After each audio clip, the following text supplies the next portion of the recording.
All right, we're back. We're still on page 2 of notes 5, maybe. Yep, notes 5 of Calc C. We're talking about the integral test. The integral test is just a giant pain in the neck in terms of notation and the things that you have to remember, but it's not that bad to use. Just a lot of like remembering little detail. I think it has more details than any of the others. So first we need to pick our function.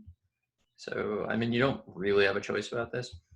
You don't need to include the 3 because if the integral of 1 over x natural log of x squared converges, then the integral of 3 over x natural log of x squared will also converge.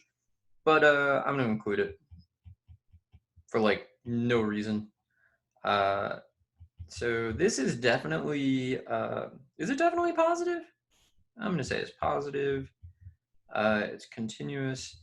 It's definitely decreasing. That's like the one that I'm the most sure of in this particular case because the numerator is constant and the denominator is growing.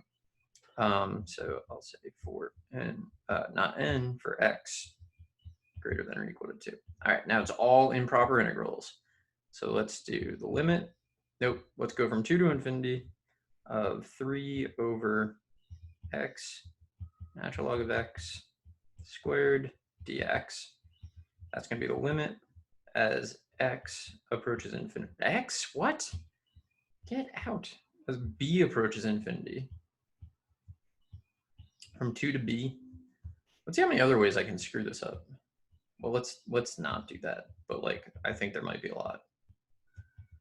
This will be the limit as b approaches infinity of, so we can integrate that, right? Like if u is equal to natural log of x, then 1 over x dx is du. So it's really 3 over u to the negative second. No, 3 over u to the second, which in my mind I make 3u to the negative second, which gives me negative 3 over u, and u is the natural log of x. Okay, maybe that went well. From there to there. Limit as b approaches infinity of negative 3 over the natural log of b, and then minus, what are we plugging in? 2. So minus negative, so plus 3 over the natural log of 2.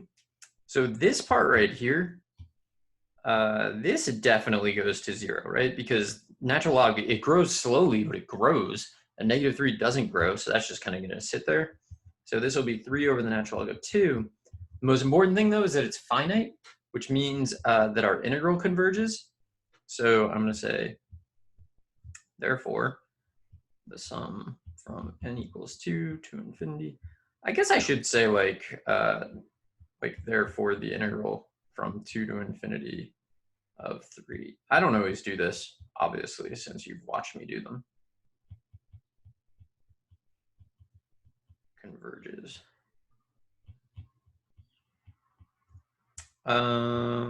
Actually, let's change it up. So let's say that converges. And therefore, from 2 to infinity of 3 over n, natural log of n squared, converges by integral test. All right, not bad. So you just want to make sure your justifications are right. I mean, like there's obviously, there's some templates you could just follow, but like get all the information that you need down and then it's going to work out for you.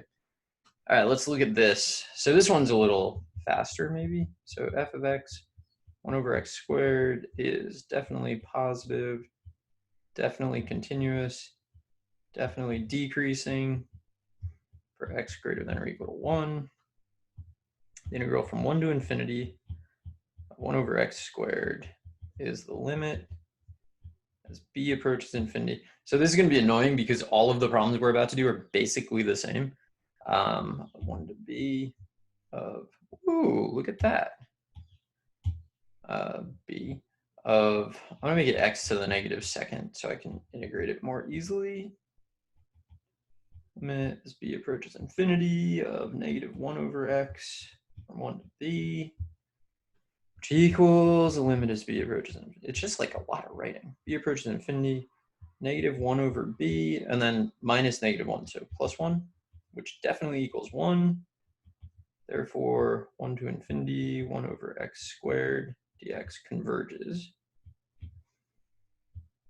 And the sum from 1 to infinity of 1 over n squared converges by integral test. Okay, so it's almost like there's almost nothing you can do to speed this up, which is really annoying. You know what I'm going to try to do? So you should just be doing it, you know, get out ahead. I'm going to try to duplicate this and just like annoyingly go through and change things. So watch and be annoyed. All right, so we're going to change this to an 8. I'll do in different color everything that I'm changing. This will be an 8. Is definitely that, and that. This is supposed to be an 8. And then this will be to the -8 rather. Why would it be 7? And then this will be, this one I gotta like clean up a lot, I guess. So this is +1 times the reciprocal. So -1 over 7b to the 7th. And then this is -1 over 7b to the 7th. Oh, this is supposed to be an x. Is it faster to just do it? I don't really think so. I think this is still faster. That definitely equals 1.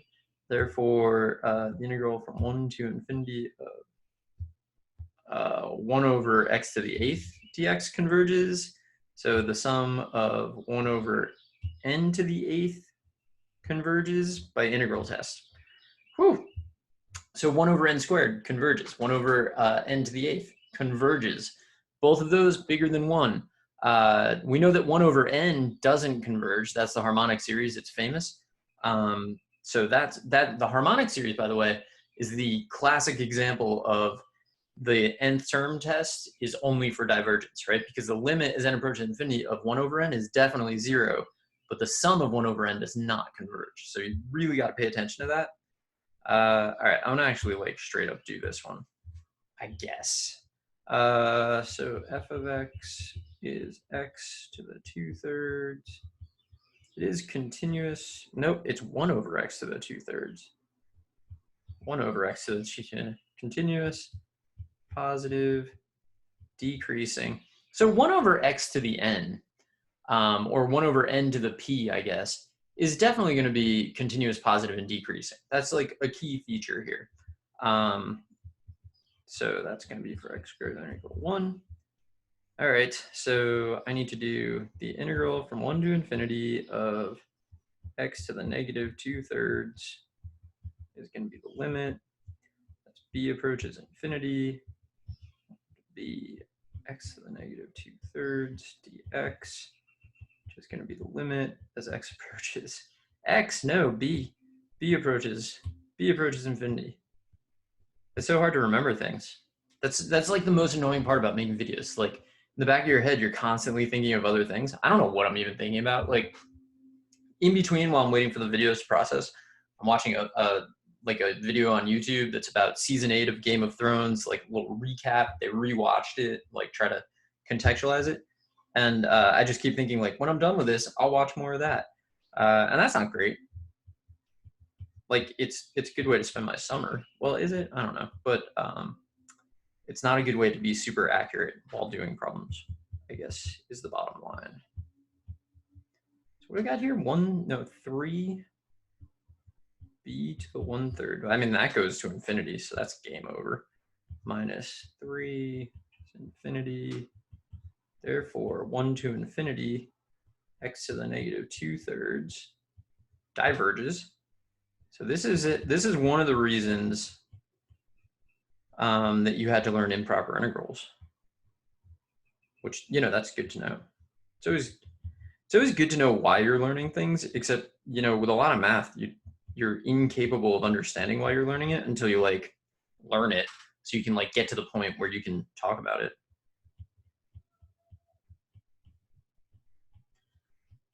By integral test, do one more of these. I wonder how long this is. It feels long. This one, can I borrow it? I think I can. I'm gonna try. I'm gonna go, we're gonna do the old duplicate here and see if we can just jazz this answer up a little bit, maybe. So I gotta switch to a different color. So this will be 4/11. And then this will be negative 4/11. That's a really gross exponent, by the way. In case you were unaware that negative 4/11 is not the nicest. All right, +1 times the reciprocal is going to be entirely different. +1 gives me 7/11, so 11/7x to the 7/11ths. Yeah, if I took the derivative of that, that would give me what I need. So that's good. That little pause there is how I sometimes do these, or always, I guess, really. So here we're gonna get 11/7 b to the 7/11ths, and then minus 11/7ths, but this definitely goes to infinity. So this diverges. Nope, 4. Actually, well, yeah. 4/11 diverges, and therefore so does the sum 4/11. Okay, so 2/3 and 4/11 are less than 1, and we got divergent series. This is a big deal. So when the exponent was greater than 1, we got convergent. When it was less than 1, we got divergent. This is going to be a series test. So all of the ones that we just dealt with were of the form 1/n to the p. So n is the thing that changes, p remains constant. So you have a constant exponent.